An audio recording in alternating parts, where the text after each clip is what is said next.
Hey, hi, howdy, it's Daisy. Welcome to my YouTube channel. Today, we're going to talk about something really exciting, why people buy. There are 30 reasons people buy. Many of them apply to whatever you sell. Shake it out, you know? You ever just shake it out? Let's talk about why people buy. We'll go for functional reasons. Number 1, saves time. Number 2, simplifies. Number 3, makes money. Number 4, reduces risk. Number 5, organizes items. Number 6, it integrates. 7, connects. 8, reduces effort. Number 9, avoids hassle. 10, reduces cost. 11, quality. 12, variety. Number 13, sensory appeal. Number 14, informs. The Elements of Value Pyramid is an infographic by Bain and Company. The most prominent article is from the Harvard Business Review. Don't take it from me, take it from those guys, but I'm still going to break it down for you. People don't buy the widget, the thing that you sell. They buy the value that's inherent in the widget or the idea. They don't buy the actual thing. So let's talk about what people buy. What are they doing when they are stopped and have to do the emergency thing that your product can solve? Time is the great equalizer. We're all gonna die, so we can save ourselves some time so that we can get on to more exciting things. That's positive. Does your product save time for your client? How so? What could they do at that time? How much time? Spending hours on something that they could just set up and then be able to just spend minutes on it in the future. They elongating their life because of doing this thing.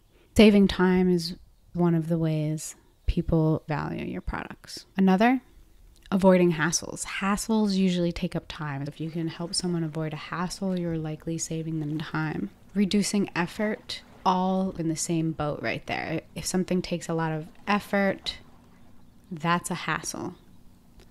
But if it saves time, that's a value. On the Elements of Value Pyramid, the icon for reducing effort is a pulley because pulleys literally reduce effort. If you have something heavy to lift up, it's going to be less heavy with the use of a pulley. It's science. Have you used a pulley lately? It's pretty cool. Very simple. Superbly helpful. Avoiding hassles is another of the functional values on the Bain and Company infographic in the Harvard Business Review article from 2016.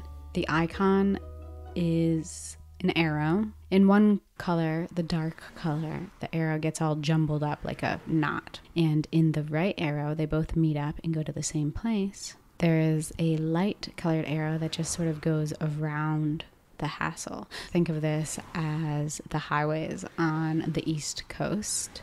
When you're driving on 95 and you come to a highway called 295 or 695 that goes around a city. If you go straight on 95, you're gonna come to all of the exits and all of the people getting on and off the highway just to live their daily lives. Or you can get on one of the 695s or the 295s. All of those go around a city. They avoid the hassle of going straight through the city by creating another highway that goes all the way around it.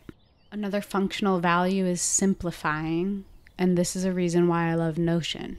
One of the values that Notion has for me is that it simplifies things. I don't have to remember items. I can just put them into a database and sort them into different views of how I want to look at data. Very helpful when I'm doing things like writing 250 blog posts for multiple brands.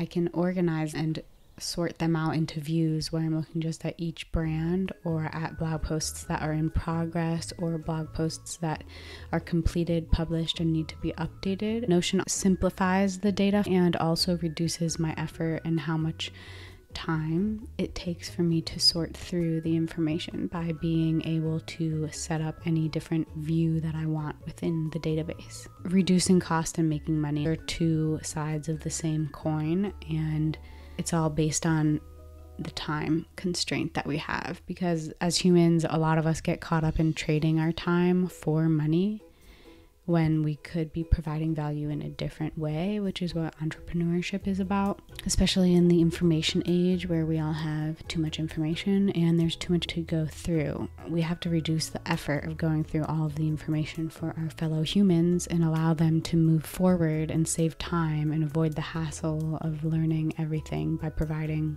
correct information back to them. Making money and reducing costs and saving time are all very close to each other. Others are reducing risk and reducing effort, and those are tied to saving time. Let's say you are playing volleyball on the weekend because you want to have some fun. Well, if you break your leg while you're having fun, now everything takes longer.